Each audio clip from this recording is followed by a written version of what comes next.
There is a lot of confusion around sales funnels, and I want to help clarify that in this video. First of all, a question that lots of people ask is, why is it necessary to build a sales funnel in the first place? Surely, if you want to sell high-priced products, you just sell them, right? Wrong.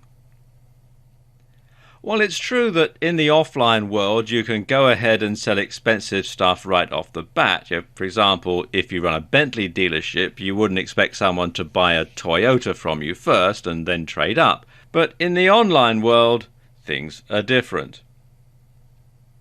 Unfortunately, there is a tremendous lack of trust online. And it's not surprising. Some online traders are sadly less than honest. And online, it's easy to deceive.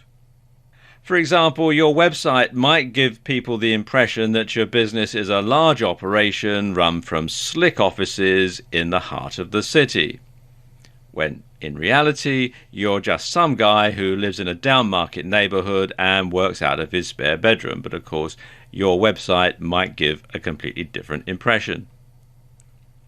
And to put it bluntly, most people you deal with online for the first time are going to assume that you're a crook until you've proved otherwise. And a sales funnel enables you to do this. With a sales funnel, you can establish that you're a real business, you provide quality goods or services, you deliver on time, and perhaps most importantly, that the customer is going to see value for money. And when people know and trust you, it's easier to make sales. And I've heard it said that people will want 5 points of contact with you before they'll really trust you. But when they do trust you, they'll know that you're not a crook, they'll know the quality of your goods and services, and they'll know that you know what you're talking about. And this is where a sales funnel comes in. You start by giving away something for free. You then sell them something inexpensive, then something more expensive, then something even more expensive, and so on all the way along. And once someone has bought a cheap item from you and is happy with it, they're more likely to purchase a more expensive item from you. It's just human nature. Or to put it another way, it builds confidence and trust in you, trust in your business, and trust in your brand. How exactly do sales funnels work? Now, this is something that causes a lot of confusion. So let me just give you an overview in this video. Now, the principle behind a sales funnel is to build trust. Trust in you, trust in your products or services, trust in your ability to deliver on time, and perhaps most importantly, trust in your ability to provide value for money. Now let's just take a look at a typical sales funnel. You're going to start off at the top of the sales funnel with a freebie, a free giveaway to get people to sign up to your mailing list. Then you're going to sell them a lower priced item, then a mid-range item, then a high-priced item, a higher-priced item, and then finally a very expensive item or an expensive service. So as the people go down the sales funnel, they build more and more trust in you, they're more and more likely to move up to the next level, and you can sell them more and more expensive things, expensive items, expensive products, expensive services, that sort of thing. Now let's look at how this works in some detail. For the purposes of this video, I'm going to assume that you're in the internet marketing niche, but it's just for illustration so that I can give you some practical examples. In reality, what I'm going to tell you can and does work in every niche. And it works for goods or services, but it works best with a combination of both. Okay, let's look at the top of the funnel, your freebie. Now, your freebie is usually a free report or an ebook. And you use this as an incentive to get people to sign up for your mailing list. So people come to your website, they sign up, and they get this free ebook or this free report, and that's got them on your list and into your funnel. Now, it must be high quality, and this is something very important when you're first starting out and you want to make sure that everything that you provide is of the highest quality. So it must be high quality, and it should be something that you could command a good price for if it were sold. So it's something that has a high perceived value, something that's worth money, but you're giving it away for free. And it should contain useful information that your customer can start to use right away. Something else that you can also do with your free report is to include a clickable link to your website and giveaway rights to it. And that way, if people share it, then the report can also be a useful traffic generator, because people will see the free report that you've given away, they'll see the link to your website in the back of it, and through curiosity, then they come and visit your site. So once you've got them signed up for the free report and you've got them on your mailing list, the first thing that you're going to offer them is a lower priced product. And it's usually an ebook, principally because you can deliver it digitally. Now, this lower priced product should contain a lot of information, and it should be a reasonable length.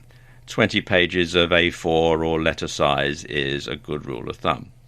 Now, you want to really over-deliver on this, because the idea is that you use this to showcase how good the rest of your products are. So people buy your lower price product, they're completely blown away by how good the quality is, and so they go ahead and they buy something more expensive from you.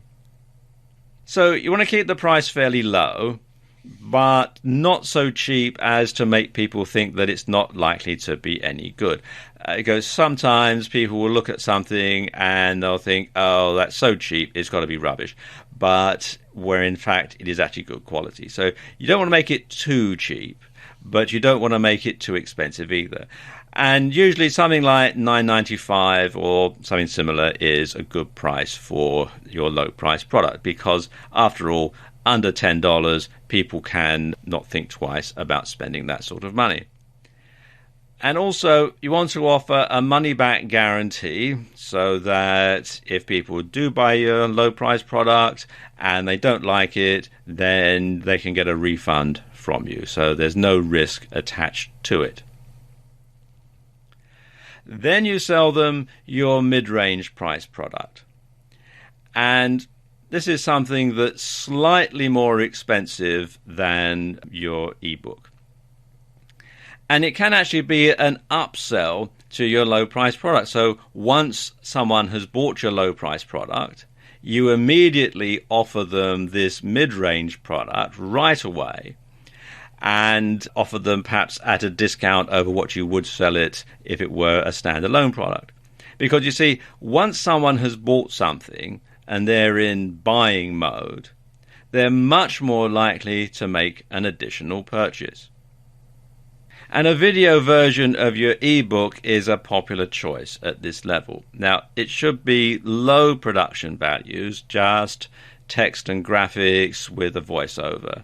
And you can use software like PowerPoint to make the slides and Camtasia to do the recording. And it can actually be the exact same stuff that's in your ebook, but just turned into a video. Now, after that, you're going to offer them a high-priced product, and this should be not immediately afterwards, but after a reasonable period of time. Because with your high-priced product, well, now you're really starting to make money. And courses and training products are popular at this stage. And these should be a combination of text and video. They should be well researched and well presented, and again, you want to over deliver on all this. You want to make sure that there is really outstanding value for money. And these training courses should have higher production values than your ebook and your previous videos. And you also want to include plenty of bonuses to add even more value. Then the next stage in the sales funnel is the higher priced product. And again, this is a much higher price point than the previous items. And the thing is, you'll find that not so many people will purchase at this stage. But you'll be able to charge considerably more. So make a virtue of this by limiting availability to create scarcity and add more value. Telephone coaching is popular at this level, and this can be a group conference call or it can be individual coaching. And what you can do is you can record the calls and offer the recordings as a downsell. So you can record them in MP3 format and then sell that as another product as a slightly lower price to people who perhaps didn't want to spend the money on your high price product, or the people who perhaps couldn't afford it, but they can still get the benefits from that, but it's just simply not live and they're not actually talking to you, they're just listening to the recording. And then finally, you have your expensive product or service. And this is the end of your sales funnel. So you'll probably only sell one or two of these, but you can charge a premium price. And because this will likely be time intensive, you won't be able to offer this to too many customers anyway. Popular choices at this stage include mentoring, one-on-one coaching, and ongoing consultancy. Now, you have to bear in mind that people will drop out at every stage. It's called a sales funnel.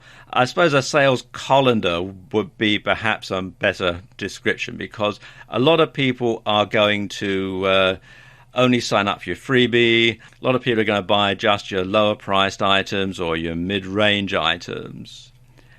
So you may find that you hit a plateau. You may find that nobody is going to buy your more expensive stuff. So you might find that you've got a good market just selling the lower and mid-range price items, which is fine. You know then that you can keep churning out these products, keep churning out these services for that particular market over and over again all day long. So your sales funnel will build, and as it goes along, you can put your prices up and start to make even more and more money. And basically, that's how a sales funnel works. What is the key to a successful sales funnel? Well, it's not the products that you offer. It's not the services that you offer. It's not the price points that you offer. The key to a successful sales funnel is your mailing list. And that might seem a bit odd, but think of it as the start of your sales funnel, because without a mailing list, nothing else happens. So why is your mailing list so important? Well, first and foremost, it enables you to keep in regular contact with your prospects and customers. You know the old saying, out of sight, out of mind. So if you're not in regular contact with your prospects and your customers, they're likely to forget all about you and they're going to go and purchase from somebody else. So you're going to lose out to the competition. Now, you're going to need more than one mailing list. And that's because once someone makes a purchase, you want to move them from the prospects list to the customers list, so that you know that people who have already bought from you are going to have more trust in you. So you're not going to have to sell quite as hard to them as you do to the prospects who've only got your freebie. And there are some marketers who go even further and have a separate list for each stage in their sales funnel. So once somebody has bought the low or a mid-price product, they get moved on to a separate mailing list and they start being offered the high price products, and then when they bought those, they moved on to higher price products list, and so on. So at each stage of the game, they're moved over so that they only get offers that are more expensive and offer better value for money. Okay, now let's just take a look at how the whole process works, and I put together a diagram that explains it. And it works a bit like this.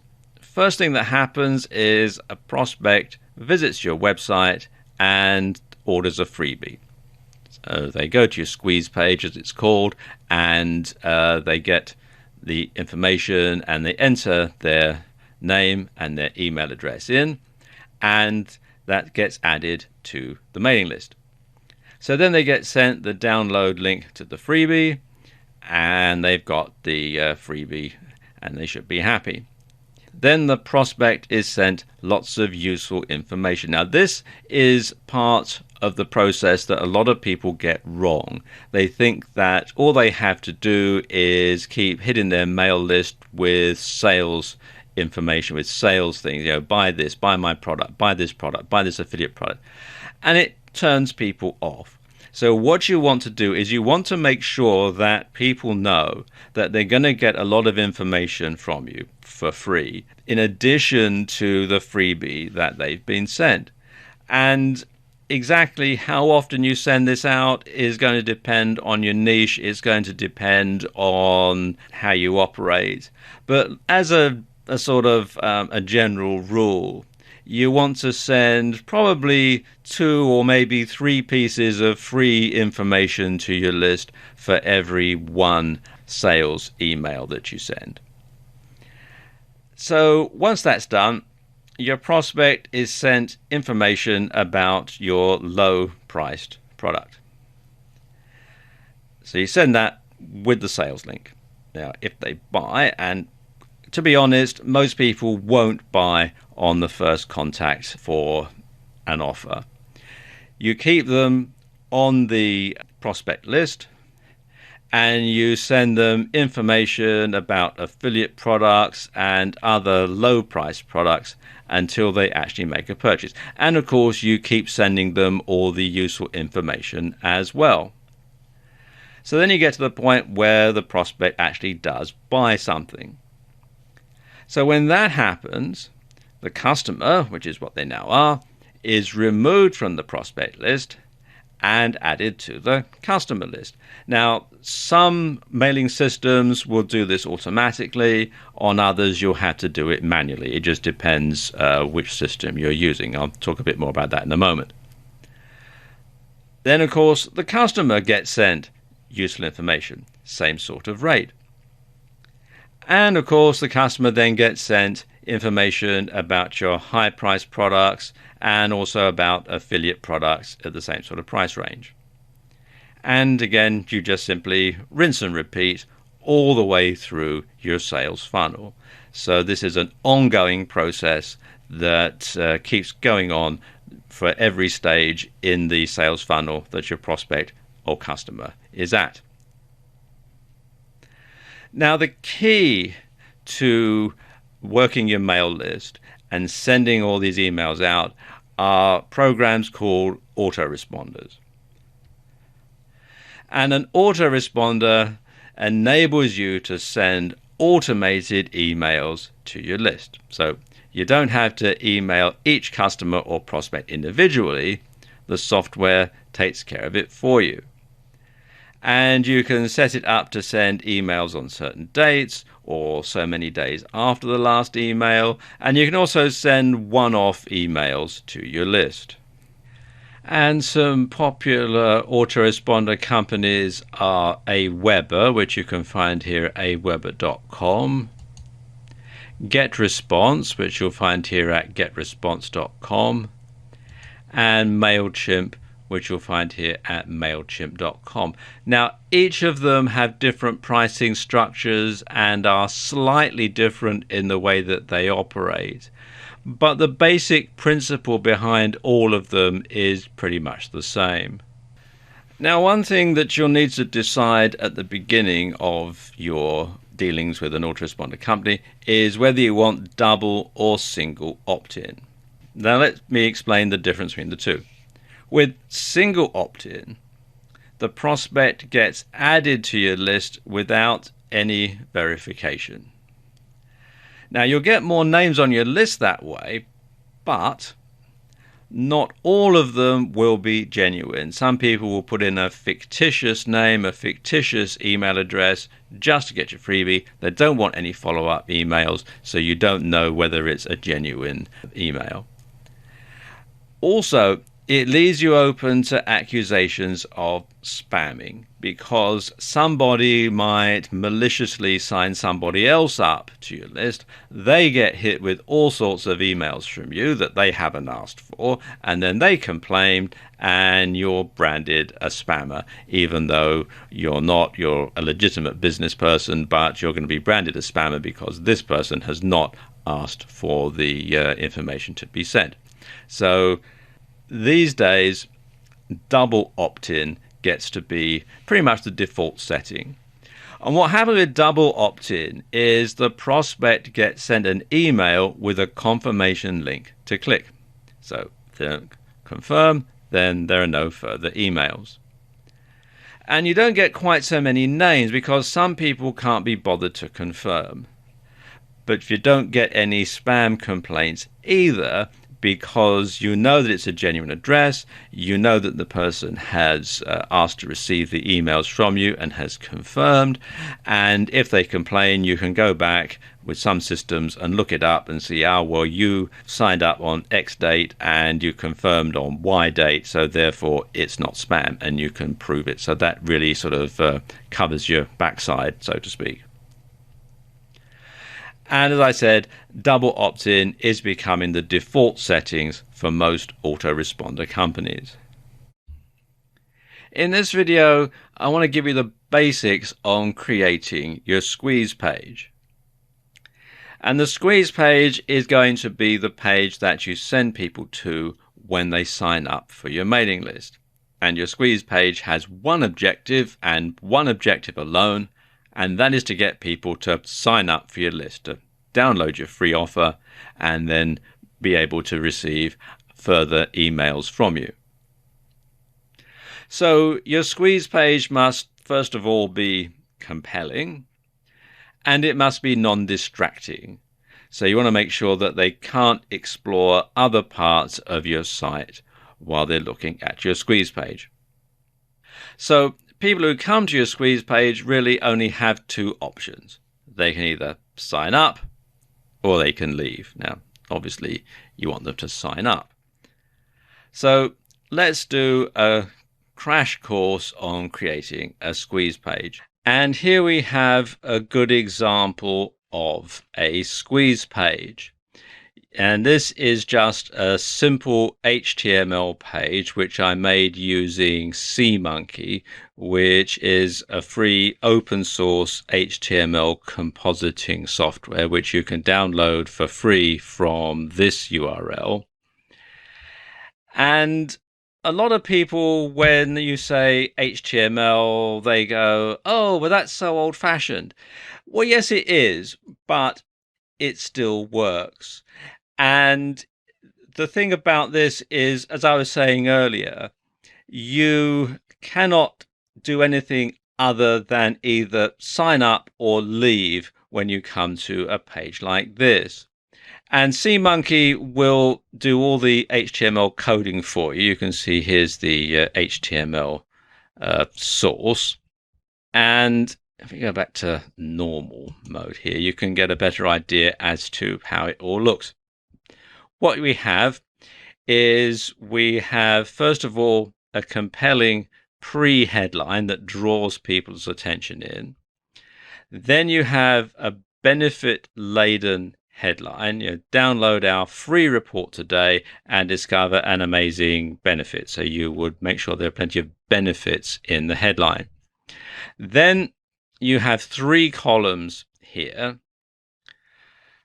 Over here on the far left-hand side, you're going to have a graphic about your free report, or if you're giving away software, you might have a software box here, but it's something to grab the viewer's attention, something that they're going to look at. In the middle column, you're going to list the benefits to the prospect if they download their report. So it says here, in this amazing report, you'll discover, and then you list the benefits as bullet points, as many as you can think of. Then over here in the third column, over here on the right-hand side, we have the instructions that tell people what to do. Just enter your first name and primary email address in the box below, and our fact-filled free report will be on its way to you. Then you have the sign up box, and you'll get the code for this. Let's just go back to HTML code again. You'll get the code for this from your autoresponder company, and you can just simply copy and paste it in. When you use SeaMonkey, it is actually very easy to do. Let's just go back to normal again. And then you need to have something enticing on the send button. Don't just have submit, because that's a bit boring.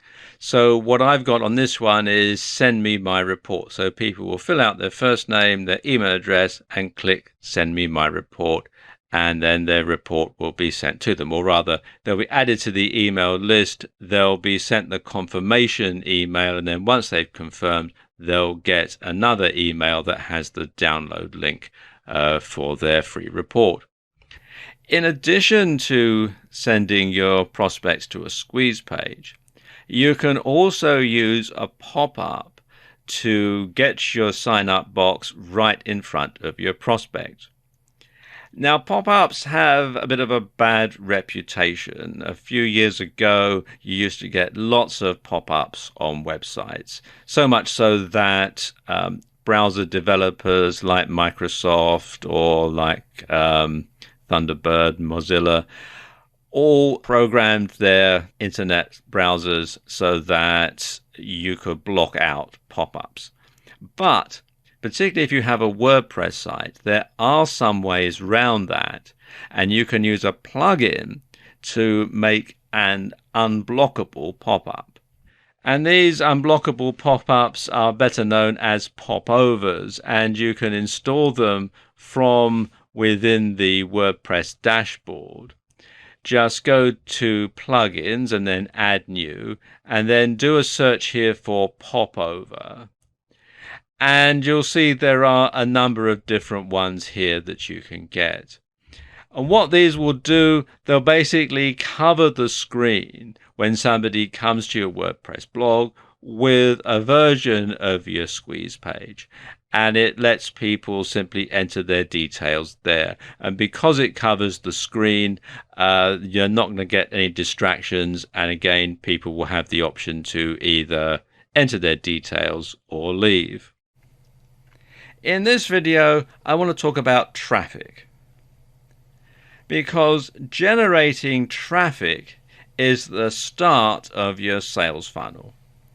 Without traffic, nothing else happens. So you want to get people to your squeeze page to sign up for your freebie, sign up to your mailing list, and then everything else can flow from there. But if nobody actually comes to your page, if there's no traffic, it doesn't matter how good your products are. It doesn't matter how well thought out your sales funnel is. Nothing is going to happen. It's just going to simply wither and die.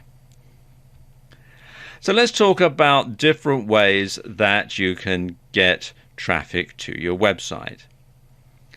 Perhaps one of the best ways, and certainly one of the most efficient ways of getting traffic to a squeeze page, is via solo ads. Now, the way solo ads work is you pay a list owner, another mailing list owner, someone in your same niche, to send an email to their list advertising your freebie. And then people go to your squeeze page and sign up. And this works because it's super targeted. The people on the list are going to be in your niche, and they're going to be interested in your giveaway. It's probably the most cost-effective form of advertising if you're just starting out. Now, if possible, and this isn't always possible because it depends on what type of mailing list software the person who owns the list that you're buying into has got. But if possible, you want to try and split test your ad. So you want to have two different versions of your ad sent to selected portions of the list. And then you want to see which one converts the best. And so you can then roll out that message to the entire list, and you'll know that you're going to get a lot of good responses that way. Now, as I said, it isn't always possible to do that. It depends on the list owner, but if you can do it, it's best to do it. Okay, where can you find list owners who sell solo ads? Some good places to look are the classified ads section of the Warrior Forum, which you'll find here at warriorforum.com/warrior-forum-classified-ads. And the Warrior Forum is a forum for marketers, so you can connect with other marketers, and you're going to find lots of people on this site who have lists who will be prepared to sell you a solo ad. So you can look at all sorts of different niches from this site, from marketers on this site. Another good place to look is on Facebook, and in particular this group, which is Solo Ads Testimonials. You can find that at facebook.com/groups/Solo Ads Testimonials. And you can see here where people give feedback on solo ad vendors that they've used, and it's a good place to find people who let their lists out for solo ads. Another way to drive traffic to your website and to your squeeze page is via social media. And when I say social media, I mean sites like Facebook, Twitter, Google+, Pinterest, LinkedIn, and more. Now, a couple of caveats here. First and foremost, realize and be aware that it does take time to build a list using social media. It's not going to give you the sort of instant traffic that you're going to get via solo ads. And you must be careful not to violate the network's policies. Some social media networks are more open to this sort of use than others. Now, regardless of what social media network you're targeting, probably the simplest way to drive traffic to your squeeze page is to have that squeeze page as your website in your profile. Lots of social media networks will want you to fill out a profile, and there'll be a space there for you to put your website URL in. Well, if you put your squeeze page there, when people want to find out more about you, they go to look at your profile, they see the link, they click it, and they're taken to your squeeze page, and they can sign up. The way that social media sites operate and generating traffic from social media is quite an involved subject and goes beyond the scope of this video. And of course, you have to approach different social media sites in a slightly different manner. However, there are some things that you can do on any social media site, like including the link to your squeeze page in your profile, that are going to get you lots of profile views, that are going to get lots of people interested in you and curious about who you are and what you do and that sort of thing. So a few good rules of thumb, regardless of the social media network, is to first of all follow lots of people in your niche. Make sure that you're on lots of different lists. And post great content to your social media site at least twice a day. And it shouldn't be too salesy. It should be, participating in the discussion that's going on the social media site. You also want to share your chosen social media page on your website. You could have a little thing that says follow us on Facebook or visit my Google Plus profile, that sort of thing. And you also want to promote your social media page on any marketing material. So you want to have it on your business cards, on posters, on offline ads, on internet ads, etc. Similar to social media sites are forum sites. And forum sites are probably better than social media in lots of ways because they tend to be very niche specific. So you find that there are forum sites that are aimed only at specific industries or specific interests. So what you can do on a forum site is, first of all, you can have the link to your squeeze page in your profile as before. The same things apply as on social media. But you could also have a link to your squeeze page in your SIG. And this is a good example of a forum SIG. This is on the Warrior Forum, which is an internet marketing forum. But you can see I can click on these leads here and get taken to this person's website very easily. Now, some forums will let you join as a free member, but you have to pay in order to have a SIG link. Others will let you have a SIG link right away. Some you have to be at a certain level to have a clickable link in your SIG. So you need to check with the forum to see exactly what their policies are. Another great site for driving traffic to your website and to your squeeze page is YouTube.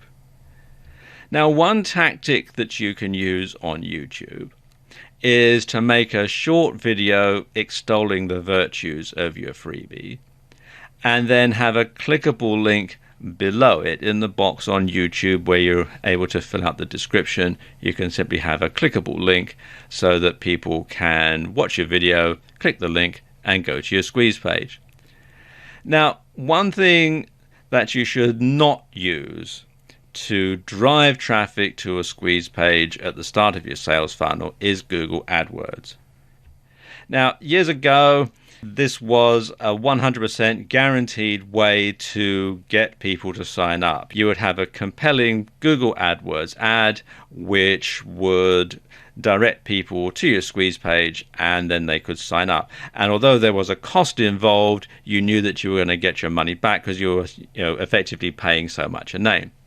Then Google changed their policies and this became strictly forbidden. And anybody who did that found that immediately their AdWords account was shut. They were banned from using AdWords forever, and it just made life very, very difficult. So of all the different methods, one that you should not use is AdWords. So there you go, just a few ways that you can get traffic to your squeeze page and to start the whole process of getting people onto your list and into your sales funnel.